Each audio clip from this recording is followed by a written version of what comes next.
A little while back, I saw a video from this anti-woke, anti-SJW channel called Think Before You Sleep. I made a response to it because it was an odd video in my opinion. I was hoping that he would eventually respond to it, and lo and behold, and whatever other stuff, he did. Why woke content is trash, the video is called. There's me on the thumbnail, hi to me. It's a video about my video, which was a video about his video. Big drama alert. Woke Keemstar signing in. And we're back with more YouTube fails featuring Noah Samsen. A perfect example of a YouTuber who made a mistake, made a fool of himself, did not learn his lesson, and then proceeded to make that exact same mistake again in his next reaction. Now, for those of you who are new here and have no idea what's going on, don't worry. I'll catch you guys up so you don't have to watch the entire series before watching this video. However, if you want to see the full story on how we got here, all the drama is linked below in the description in order. But as for what's relevant to this particular situation, a left-leaning YouTuber named Noah Samsen did a reaction to this video here that I made about a Dove soap campaign called Real Virtual Beauty, where I emphasized the importance of citing your sources because Dove made a claim about female gamers and didn't cite where they got the data. Both Noah and his big streamer friend Hassan Piker reacted to this video and essentially made the argument that people should not have to cite their sources when they make statistical claims, which is a really bad take. Noah then arrogantly called me lazy and bragged about it only taking him 10 seconds to find the study that Dove never cited. All he had to do was a single Google search with some relevant terms to find this survey. It took me 10 seconds. It's really not that much work, but he didn't do it. Except it was the wrong study with the wrong information on it. After that, Noah proceeded to cite a bunch of studies that he obviously didn't read, because if he read more than the first paragraph, he would have realized that they proved the opposite of what he was claiming in his video, which was really funny. All of this was hilarious because he's basing his reputation on being the guy who does the work and knows how to look at the facts and the data when he clearly has no idea what he's doing when it comes to research. So I made this video here pointing all that out, to which he has responded to, and that's the video that we're talking about today. Now personally, I'm not a big fan of these reaction chains where people just go back and forth saying, "No, you're wrong." That's dumb, and all it does is increase confirmation bias. So what we're going to do instead is primarily use this disagreement to talk about something that I get asked every so often, which is, how do you read research? I'm going to go over that in this video in the hopes that maybe some of these certified internet researchers like Noah Samsen, who clearly have not had any training in research methodology, can maybe someday actually do proper work. That being said, let's start off with an example of what not to do, which is double down on your screw-up. First up, a primary point in this video concerns women's representation in video games. Dove, in their Real Virtual Beauty ad campaign from the last video, they presented some statistics about this topic which were the basis for the campaign. The stat in question here reads, 2 out of 3 female gamers in the UK say that there is a lack of representation in video games. For context, last video, Think Before You Sleep argued against this statistic by pretty much saying that he doesn't believe it. In this video, his first argument against this statistic is that the research behind it wasn't cited in the ad, and therefore we must assume that it is incorrect or a lie. Now, this is interesting because while I do agree statistics generally should be cited, that makes the process of fact-checking easier, a lack of citation doesn't inherently mean that statistics are false. Yes, it does. Statistics should always be cited. Not generally, always. The reason being is that mainstream media and big companies lie about data all the time and say stuff like, "A source of ours said this," and never show what the source is, so nobody can verify the claims. By saying they don't have to cite their sources, you are just telling these people to make everything up. As someone who is on the left, you would think that Noah would know that an awful corporation like Dove will do anything to make money. So unless it's something like a live debate where it's far more difficult to give citations for every claim, sources should be cited 100% of the time, especially for an ad campaign that probably took months to produce. They had more than enough time to put a reference on screen or in the article. But don't worry, Noah is going to help Dove out here on their source citation problem. Especially when data exists that shows these claims to be true, and we actually found some of that data. In my video, I cited a survey that corroborated these claims from Dove. No, tell your audience what you did. If you're going to sit here and call me a liar in your videos or suggest that I'm a bad person for simply disagreeing with you, then you need to own up to your mistake. He's trying to portray himself as moral here, but he is dancing around a massive screw-up and not admitting to it. This is very dishonest. You didn't find supporting data. You full-on told your audience that you found the study that Dove did when you did not in fact find it, which kind of proved my point on why research should be cited. And then you called me lazy for not Googling a study that Dove never published. Shall I remind people of this moment? So this is the Opinium Women in Gaming survey from early 2021. It was a survey of about 1,400 United Kingdom gamers age 18 and over. The 2/3 statistic that Dove shows here, that is from this survey. All he had to do was a single Google search with some relevant terms to find this survey. It took me 10 seconds. It's really not that much work, but he didn't do it. So much audacity from someone who ended up being wrong. No wonder this guy's telling a multi-billion-dollar company like Unilever that they can intentionally mislead their audience by not showing people how they got their data. Instead of doing the right thing, which is admitting to being wrong, he is now presenting the data that he found as if it is what Dove was talking about all along. In the Opinium Women in Gaming report, the one that I presented, the data lines up perfectly with Dove's claims. When you actually ask female gamers, it turns out many of them do feel underrepresented in games. The next way that he dismisses the study is where he just straight up lies about what it says on the screen. But let's take a look at the number that Noah pointed out. It says that 69% of women say that there aren't enough female characters in games. Dove's ad was about body positivity, so by their statements, a reasonable person would infer that Dove was implying... A reasonable person, there's your issue. A reasonable person would infer that Dove was implying that 2 out of 3 women believe that there's not enough body positivity representation in video games.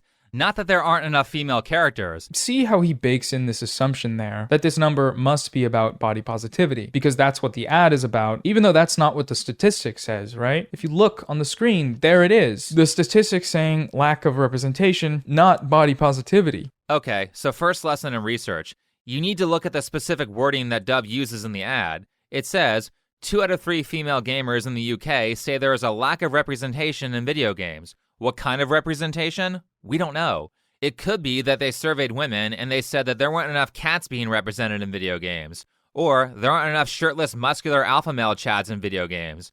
We have no idea what the specific claim is, which is why I wanted access to the study. Noah is just assuming that's what Dove meant and using that to say that my assumption about body positivity is wrong, even though that's what the ad was about. And then he calls me a liar for having a different interpretation of this sentence than he did, while not noticing that he has no idea if his interpretation is accurate either. Do you know what the definition of a lie is, Noah? Noah pretty commonly accuses people of lying merely for disagreeing with his interpretation, to the extent that I think that no one should trust his use of the word liar. Well, anyway, since I did what Noah couldn't do and found more info on Dove's study, we have a more specific definition of what the ad was talking about.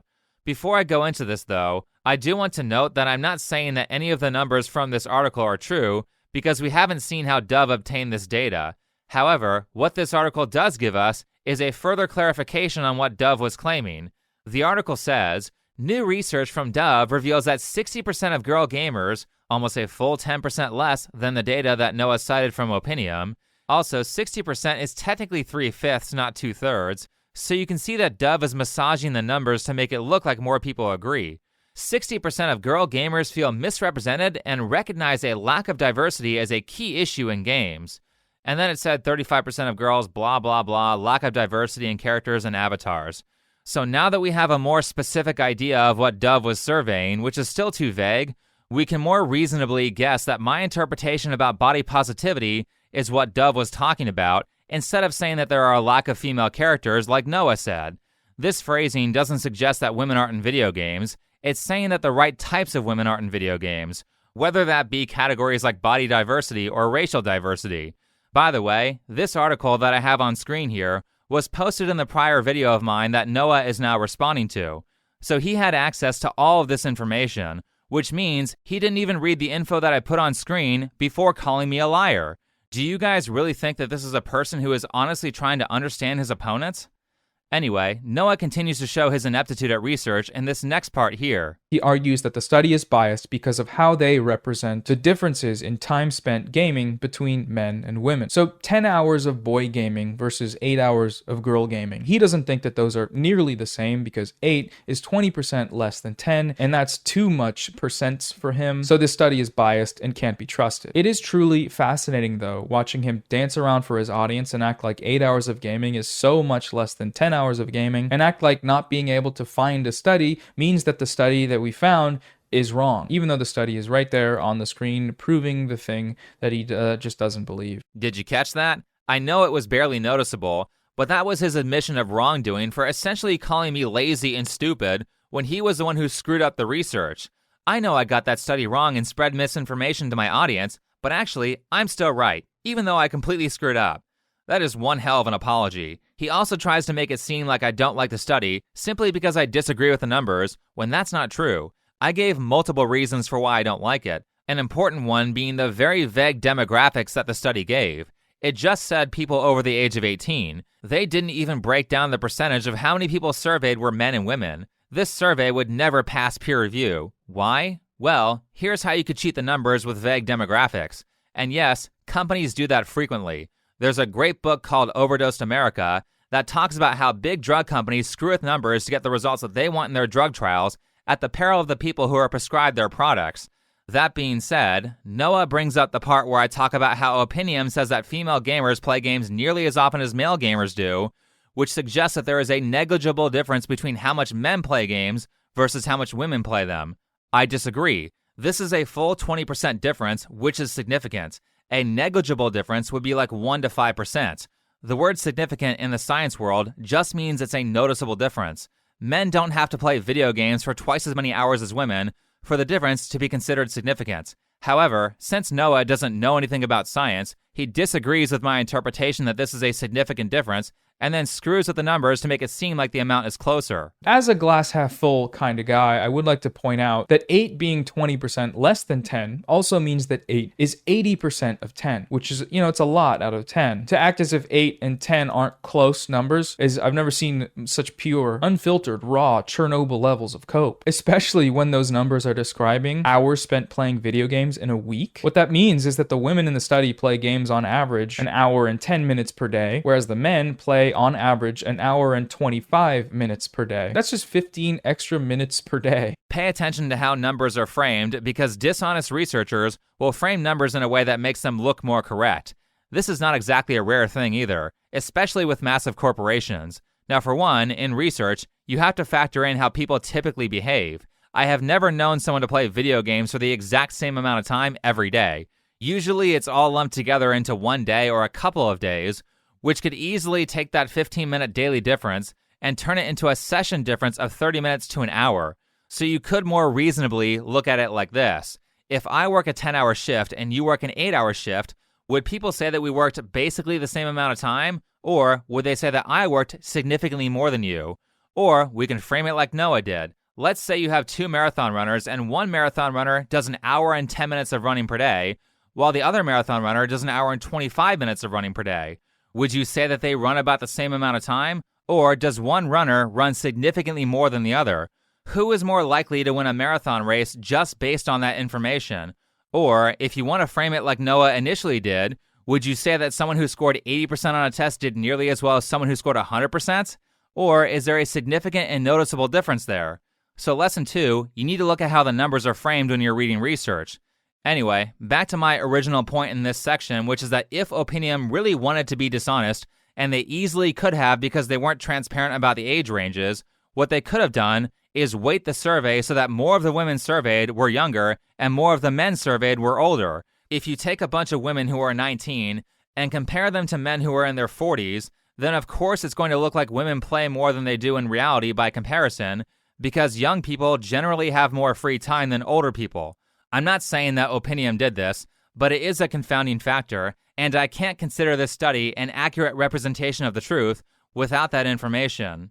Also, if a survey says women feel underrepresented in games, it must be one of those woke gaming surveys, where they ask a bunch of woke gamers woke questions wokely. Well, Noah, since we've already established that you don't read studies, I'm going to assume that you just skimmed through the study for a number that confirmed your bias and immediately stopped there, even though it only takes a few minutes to read this survey.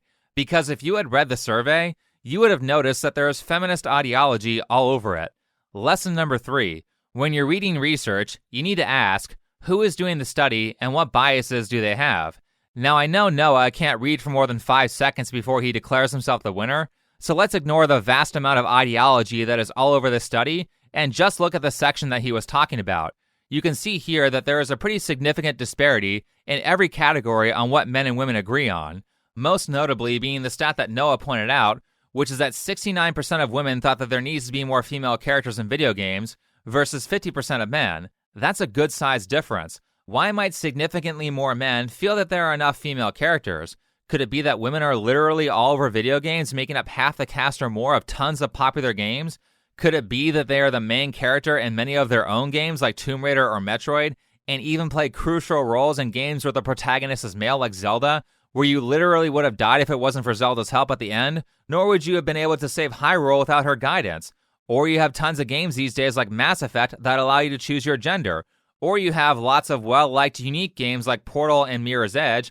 Or you have classic fan-favorite games with a female lead like Space Channel 5 that are impossible to beat. I'll wait for everyone to say it's a skill issue in the comments. But no, Opinium doesn't ask why more men feel like there's an adequate amount of female representation. Instead, at the top, they highlight things that confirm their bias as good and things that disagree with it as bad. It says, the shortcomings of female representation are clear. Over 2/3 of gamers feel that female characters' body types often portray unrealistic beauty standards, and 58% find female characters' appearances are often stereotypically girly. Unfortunately, male gamers are less cognizant of where female representation on screen falls short, as indicated by the chart below. Yes, those dumb men don't know how bad women have it. Obviously, they're in the wrong because they don't agree with us. That's not a biased, one-sided take at all. I mean, there's so much wrong with this study that would disqualify if it were ever peer-reviewed that I could make like an hour-long video on it. And it's not like this ideology is hidden inside hours of reading. It's literally directly above the numbers that Noah cited. It's like he's allergic to fact-checking. I will say one more thing, though, which is that we have no idea how these questions were asked. Usually, a real study will post some sort of standardized set of questions that have been established in the field and can be Googled, or they will just tell you what they asked. However, all we know is that these categories here are what were surveyed. Did Opinium ask people the reverse questions like, are men underrepresented? If these were the only kinds of questions asked in this category, what you might get is a bunch of people answering that women are underrepresented because that's how they feel they are supposed to answer, even though it's not what they actually think. Clearly, it's what the surveyors wanted them to answer, so how do we know that the questions weren't asked in a way that would get them to say what the researchers wanted? These are all things you need to consider when you do research, Noah. You don't just believe numbers because they're in a study. And it's not just because there are nefarious forces out there who will try to mislead you, but also because a lot of researchers do a bad job at collecting and interpreting data. Really, the most ironic thing here is that Noah is a leftist YouTuber, and he's out here caping really hard for a multi-billion-dollar corporation called Unilever that will knowingly sell you high levels of cancer-causing chemicals like benzene and not disclose it because it will cost them money, even though benzene is not a necessary component of the products they were in. Do you know who won't do that? Reed Street Soap. Reed Street Soap always strives to use the best possible ingredients and to be fully transparent about what's in their products. Now, because of the fall season, in addition to great-smelling soaps like the Blue Collar Scrub or the Day at the Beach soaps, there's a whole new line of fall products like the Pumpkin Spice Soap. Not to mention that Reed Street Soap now makes candles. For fall, they have this new haunted campfire candle that glows in the dark, and they have a new pumpkin spice candle. If you want to check out Reed Street Soap, you can click on the first link in the description. Alright, let's get back to Noah pretending that he's sorry, but not really. I must admit that in my prior video, I made a mistake. Well, two mistakes. The first mistake was the way that I made one of my arguments. I argued that fat representation in media can help promote healthy habits. I did this using a series of studies. First, one that showed how positive self-image is correlated with good mental health. Then, one that showed how good mental health is associated with healthy habits. In hindsight, this line of argumentation is not great. It's a stretch because it relies on a lot of correlations. A good chunk of Think Before You Sleep's video covers this flaw in argumentation. So I'm hereby raising a white flag on that argument. I think it's a bad argument. No, that's not what happened. Tell them what you did. Do I have to treat you like a kindergartner to get you to properly own up to a mistake? Now, I think it's great that he actually admitted to an argument being wrong, but that's not the whole story. What happened was that Noah said that I'm lazy, dishonest, and I don't know how to research. Then he proceeded to throw up a bunch of studies on screen that he very obviously did not read more than a paragraph of, and presented those studies as fact and proof of his ideas. We know he didn't read those studies because they ended up disagreeing with him if you simply looked one sentence past the abstract. Admit you didn't read the studies, Noah. That's the apology. The apology is not, my argument was wrong because I made a couple of bad correlations. You did something immoral, which was presenting yourself as well-researched to your audience when you did not even do the bare minimum of fact-checking, which is to actually read the information that you used. You are pretty openly lying to your audience and doing something you know is immoral, yet you are playing it off as a simple mistake. And I know you know it's wrong because I've watched you accuse other people of not fact-checking. Not only that, but this non-apology I was wrong statement is like 25 minutes in, almost at the end of the video where most people won't see it. In contrast, when I screwed up something major in one of my videos and people brought it up, I put it at the start of the video. Here's what an actual apology sounds like. Though I will admit that I messed up the interpretation of this particular clip. I killed one. He's low. Both of me. Bud's one. He's trying to thirst for armor. Nice. Get him. I can't do you guys. Well, he full killed you? What a bitch, bro. I said the bitch comment was directed at Timmy as an example of banter. People who reacted to it said it was directed at the other player, not Timmy. So I rewatched the clip to verify, and I do admit they were correct. I was flat out wrong there. There it is. The apology starts at 4 minutes and 45 seconds of an hour and 40-minute video. Basically, as soon as the intro's over and everyone knows what's going on, the apology ensues with no cover-ups or, but actually I was right because, like Noah did, and I put it at the beginning on purpose so as many people as possible would see it. That's what being honest looks like. Being dishonest looks like you getting caught red-handed not fact-checking your information and then trying to sweep it under the rug as something less severe. It wasn't a bad interpretation due to some incorrect correlations. You flat out did not do the research and then lied to your audience about doing it. Also, if it was an apology, you would have actually changed your behavior. Why apologize if you're just going to keep doing the same stuff? You obviously didn't read the Opinium study and check it for bias. Oh, and did I forget to mention earlier that he put another study on screen in this video that he clearly did not read and presented it as fact as a way of disproving a comment of mine about women wanting leadership? Let's see that one. He tries to justify one of the claims from the last video that one of the most common things women ask for in relationships is leadership from men. I laughed this point off when he initially made it, but he doubles down on it again, so we're both using the common knowledge exemption there, right? I use it when I laugh off that claim for just being insane, and he does it when he invokes the dating tips. These are both of our versions of common knowledge, right? So if it's his version against mine, how do we break this tie? Well, we just Google it, right? And what do you know? Look at that. When you actually ask women what they want in relationships, leadership isn't even in the top 5. I think he underestimated just how bold of a claim he was making there, because he compared an easily disprovable falsehood with knowing that the sky is blue, which, you know, that's fun. It's very sassy. I understand that Noah is framing this as if I said all women want that, which is not what I said. I said it was a very common request or expectation. That being said, let's take a look at this article.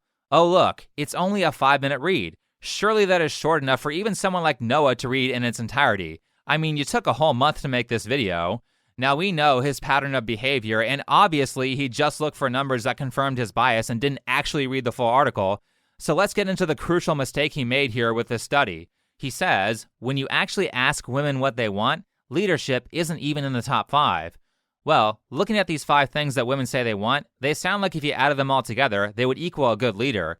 But as someone who actually read the full article, I know that it came with this little PDF here, and as far as I can see, leadership wasn't a question on the survey. It wasn't a question on the survey. Please, Noah, keep doing research. Keep putting up studies on screen because I'm enjoying the comedy of you acting all high and mighty, only to be proven completely wrong because you can't read and you lack the critical thinking skills to properly interpret data. Was leadership a metric in the survey? Should have been the first question that you asked.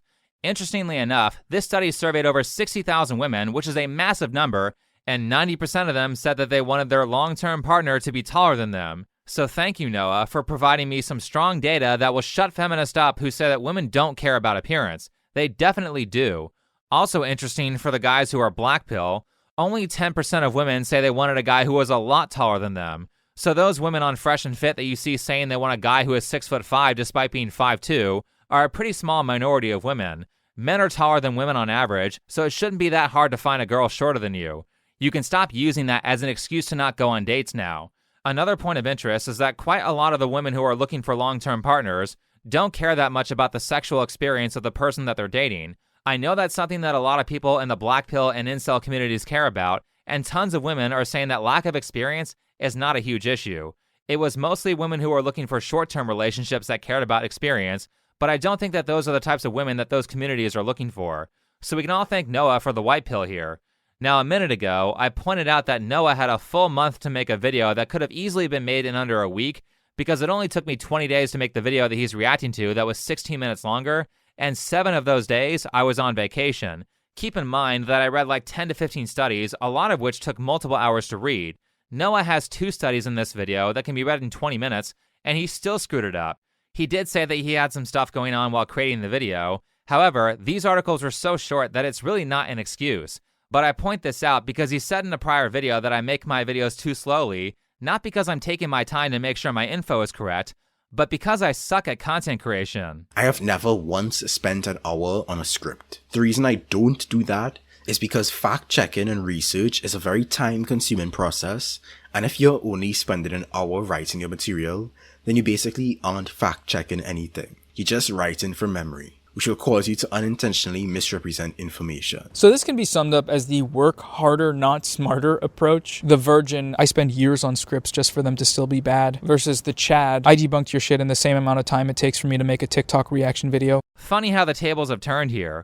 Will he learn to spend more time fact-checking in future videos? Maybe. Or maybe he will yet again brag about how little effort he puts into making sure his info is correct. I wonder if he would get nearly as many views as he does if Hassan wasn't constantly boosting his content. I only do it with, I usually only do it with my videos that I know are from my friends. Like Noah Samson, Second Thought, things like that. And it's You do not have my permission to walk away from my videos. For the record. Gee, I wish a top streamer, Nepo baby, multimillionaire socialist reacted to all my videos and said good stuff about my content. And I mean Hassan has reacted to a lot of Noah's content. Like most of his content as far as I can see, not just 1 or 2 videos. Noah is effectively a boosted e-girl. No wonder his takes are so bad. Though Noah leading Hassan through research analysis is kind of like the blind leading the blind. Speaking of misinterpreting things I said, you know, the argument that fat people being represented in media makes people fat is ridiculous on its face. Obesity has been growing in prevalence in America for like 80 years. Mainstream fat-positive media is a very new thing. How on earth does it make any sense to point to such media as some serious cause of obesity when clearly there are vastly more significant factors at play? If you're sincerely interested in promoting healthy habits, why is your first target media that, you know, destigmatizes fatness? There are far more worthy targets to that end, like the corporations that heavily market unhealthy foods or the regulations that have shifted how agriculture is subsidized, encouraging the use of healthy ingredients, or the lack of access to healthy organic foods in places like food deserts. First off, I'm allowed to decide what targets are important to me. Second, speaking of promotion of junk food, I've caught you promoting junk food in multiple videos. Here's him drinking a Red Bull with artificial sugar in a video where he said he drinks multiple Red Bulls every day. Here's him drinking Red Bull in a different video. Fairlife protein shakes, more artificial sugar. Though these could be his roommate's drinks, but there are healthier supplements out there that are cheaper. Here's fast food from Domino's Pizza that he ate, and the Motherload, a fridge full of soda and Red Bull, including products from Coke and Pepsi, 2 corporations that totally don't market lots of unhealthy food. These videos weren't even made that long ago. But to be fair, Noah does look like he's lost some weight since then, so good for him for that accomplishment. But if Noah cares so much about junk food, then why is he modeling the consumption of it to his audience in multiple videos? Maybe get off the energy drinks and soda for a bit before you suggest that I don't call out junk food companies in a video you reacted to where I call out a junk food company called Unilever and their marketing strategy. I call out junk food companies all the time. Third, he claims that I said that fat acceptance is making people fat. That is in fact not what I said. I said that fat acceptance and portrayals of obesity as healthy, such as in magazines like Cosmo, will cause people to not want to lose weight. And then I showed multiple studies suggesting that. I did not say that Lizzo doing a concert makes people fat. I said it prevents them from changing to healthier behaviors. Listen to what I'm saying. The nuance is important. Wording is important.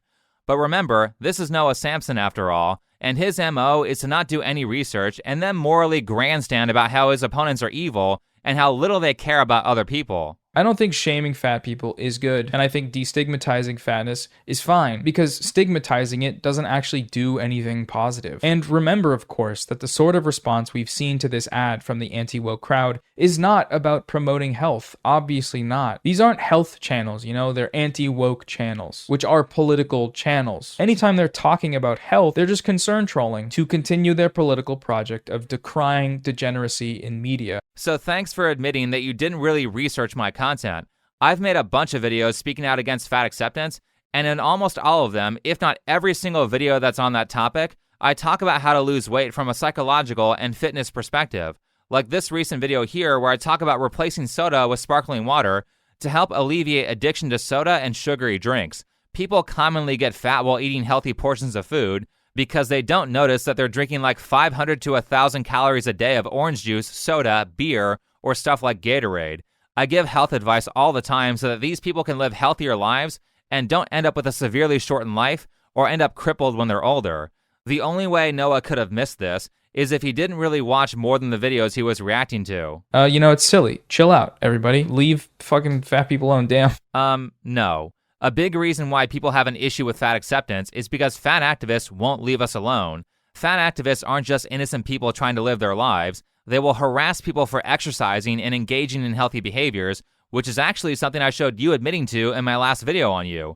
They will also call you a bigot if you don't want to date them. A lot of times when people are asked, why don't you date fat people, trans people, people of color, whatever, they will say, it's just a preference. I'm just not attracted to them. I can't make myself be attracted to someone I'm just not attracted to. Like, it's not fat phobia, it's just who I am. I can't help it. They will bully gyms and medical companies by telling them they have to spend millions of dollars developing and purchasing equipment that will accommodate a 600-pound body. The most reliable explanation scientists have right now for what makes fat people less healthy than skinny people is the abuse they undergo.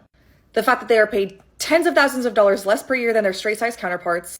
The fact that they're harassed in the street, not being able to find clothing that fits or sit at a restaurant or fit in an MRI machine to get preventative scans that you need. It's the discrimination that makes fat people unhealthy. Nothing else. From a culture of demeaning fat people to weight restrictions on exercise machines and a lack of plus-size fitness clothing, the fitness industry is not only anti-fat, but also anti-fat people. And they will lie to other obese people about the damage they are causing to their body by overeating. Not to mention that they significantly up the cost of healthcare, which affects everyone through either insurance premiums or taxes or both.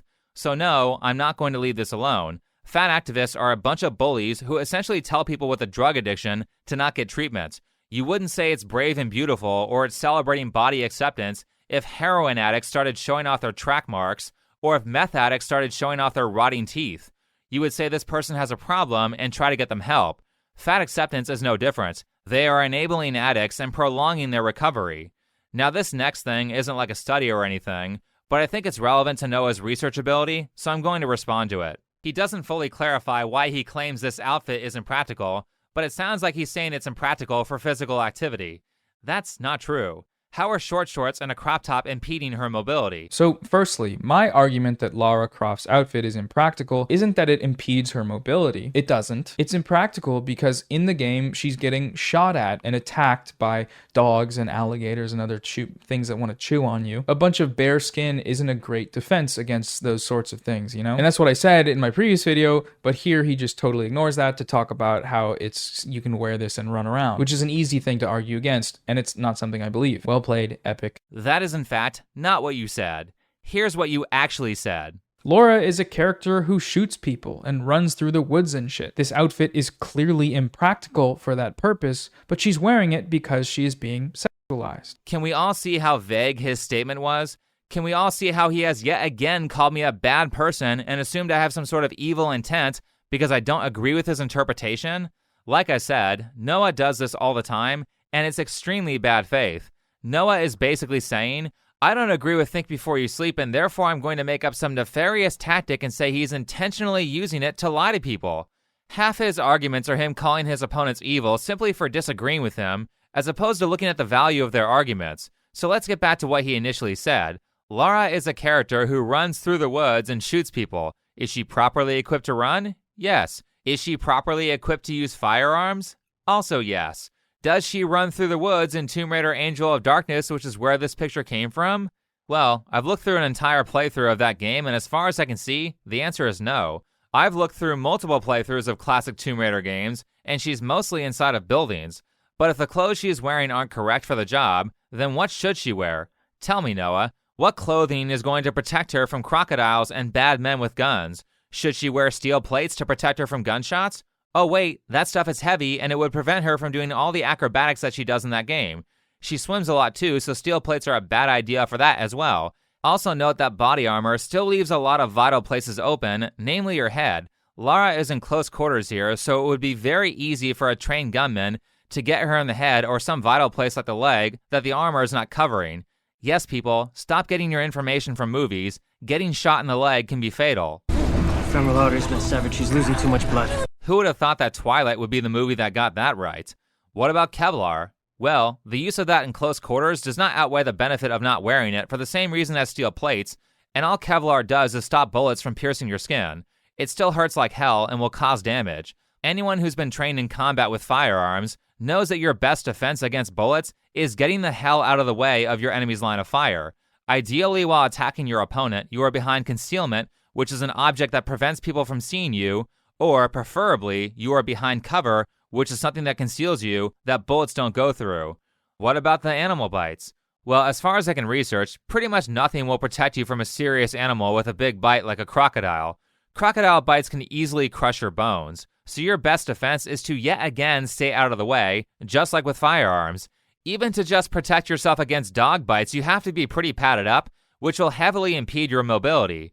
So what exactly do you recommend she wear, Noah, to protect herself? After all, by your own standards, if you're going to dismiss someone's point, you have to provide a counterpoint. The fact that this study wasn't cited below the ad does not invalidate these statistics. To argue against it, you need contradictory data, and Think Before You Sleep does not provide any of that in this video. Seriously, he's out here breaking his own principles in like every video. He's saying that Lara is not wearing the right clothes without even knowing what the right clothes are, or at least offering an example of what to wear, whether it's correct or not. And no, I don't have to provide contradictory data to dismiss the validity of a study. I disagree with that principle. It helps if I provide counter data or counter evidence, but I don't have to. Also, I did provide a counterpoint to women saying they weren't being represented in video games, which is what he was talking about here.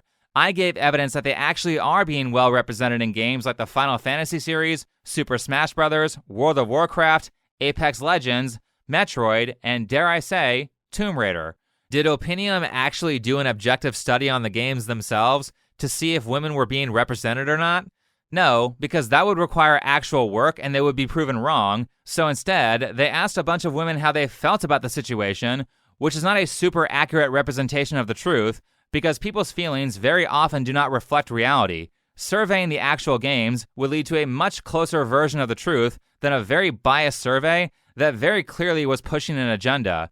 Women are everywhere in video games, and the only people who say they aren't are people who don't actually play video games, like Anita Sarkeesian. Anita Sarkeesian, God bless her. Well, that makes sense. That makes a lot of sense. He gets his research from a well-known grifter. Remember how she did a Kickstarter fundraiser that got hundreds of thousands of dollars and didn't deliver on the product until people basically bullied her into giving people what they paid for?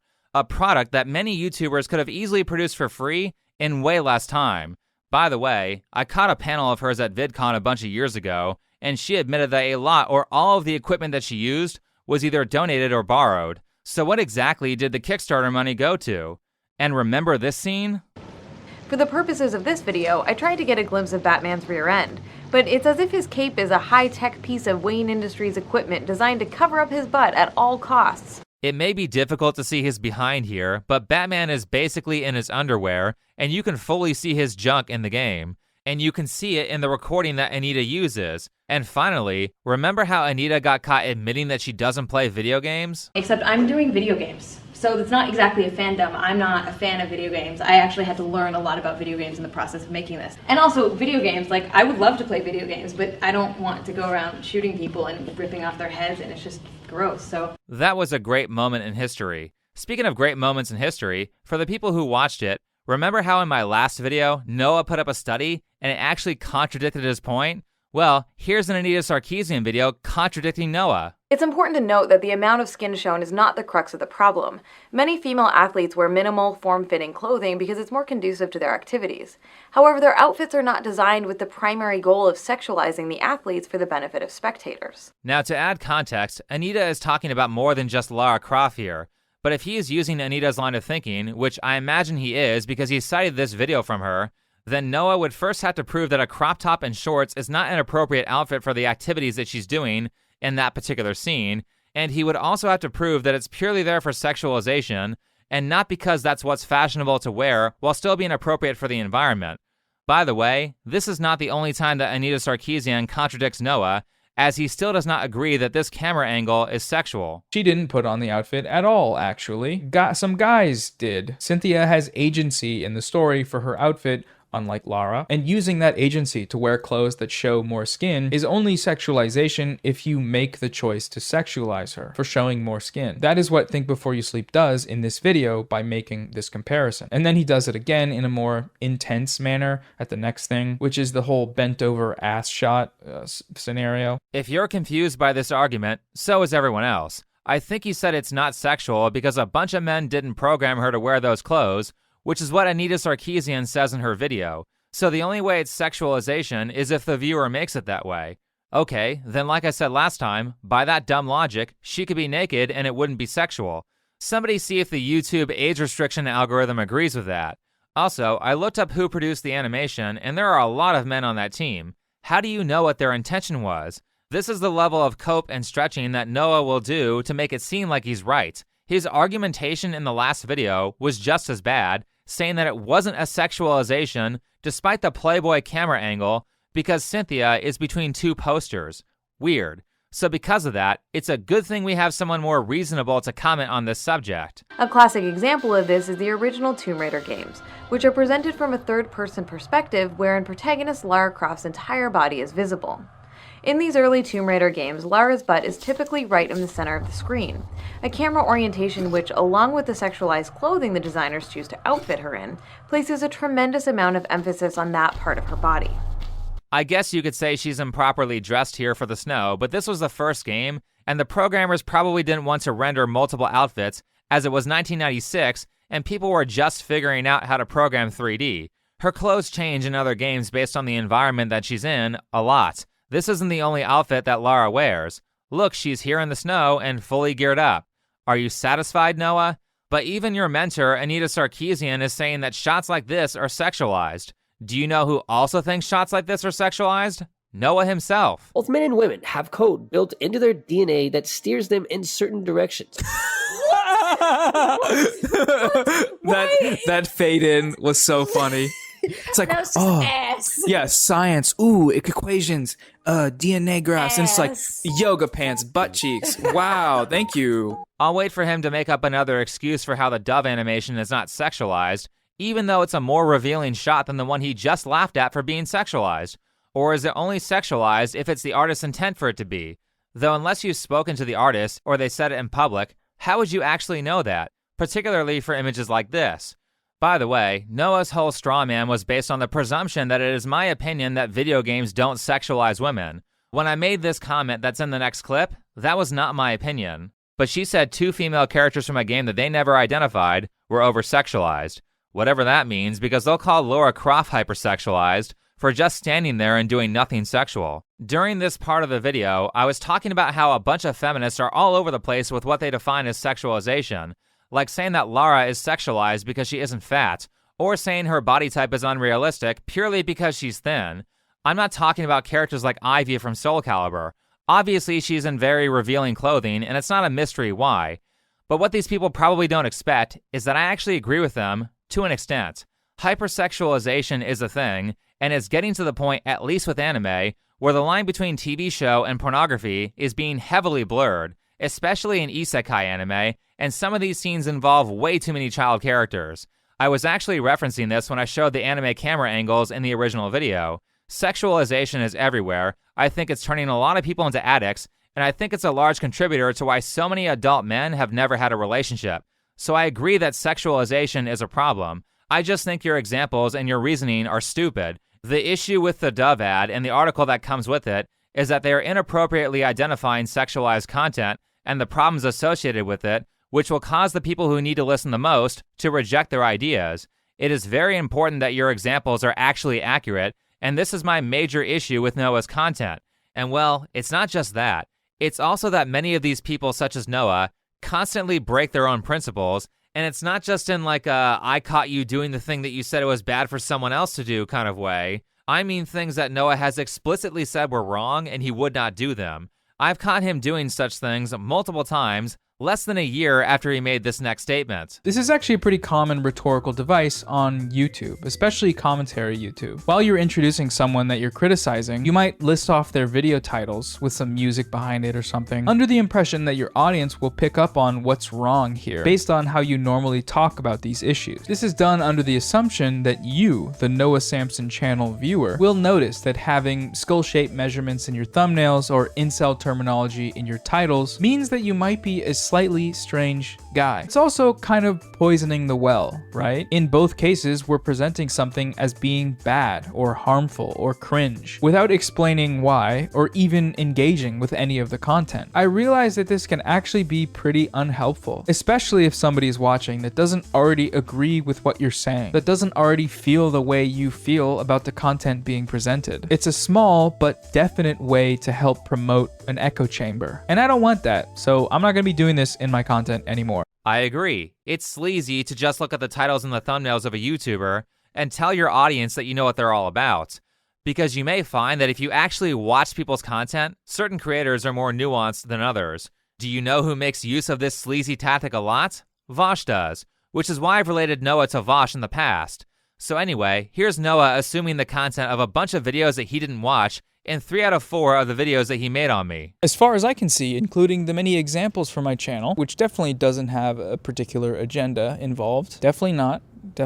Editor Noah, just go ahead and scroll through what types of videos he makes and the types of agendas of the people he presents are made out to be. I don't want to keep you from the reality TV reaction stuff you're normally doing. And remember, of course, that the sort of response we've seen to this ad from the anti-woke crowd is not about promoting health. Obviously not. These aren't health channels, you know, they're anti-woke channels. I noticed there's not a progress bar on any of these videos that would indicate that they were watched.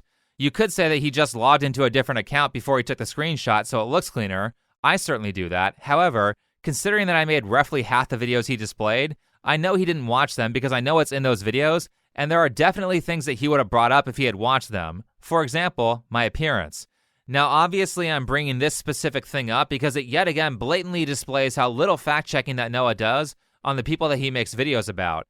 Not actually watching the channel that he's making a scripted video on means his information is not going to be very accurate, which is why he stupidly called Abba and Preach far right when they clearly lean left if you watch their videos. By the way, another thing that he got very wrong that he seems to have swept under the rug. Speaking of Anita Sarkeesian, not adhering to accuracy is why she got laughed out of existence. It's because she said stupid crap like Hitman encourages you to end the lives of sex workers when you can clearly see that the person playing the game is losing points for doing that. Not only that, but information accuracy is crucial so that people don't believe dumb stuff like there aren't enough women in video games when women are all over video games. Doing bad research and spreading wrong information is a problem because it wastes resources, it can make problems worse, it can very often destroy a structure that's working, and most importantly, it prevents people from finding a better solution.